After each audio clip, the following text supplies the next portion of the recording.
বিভিন্ন সাম্প্রতিক গবেষণা বলছে পুরান ঢাকা বর্তমানে ভূমিকম্পের সবচেয়ে বেশি ক্ষতিগ্রস্ত হওয়ার সম্ভাব্য এলাকা।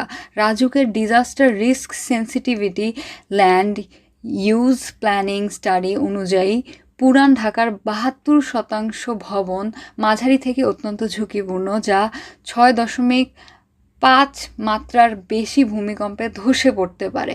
ঢাকা বিশ্ববিদ্যালয় ও সিডিএমপি যৌথ গবেষণা জানায়, পুরান ঢাকার ৪৫% ভবনের বয়স ৫০ বছরের বেশি।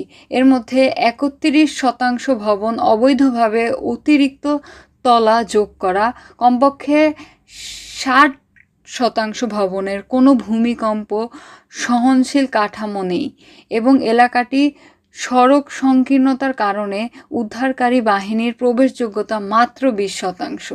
বিশেষজ্ঞরা সতর্ক করেন, বড় মাত্রার ভূমিকম্পে পুরান ঢাকায় ধস, অগ্নিকাণ্ড ও যানজট মিলিয়ে সর্বোচ্চ প্রাণহানির ঝুঁকি রয়েছে। ভবনগুলোর নড়বড়ে অবস্থা ও অতিরিক্ত বর্ধিত জনসংখ্যার পরিস্থিতিকে আরও বিপজ্জনক করে তুলছে।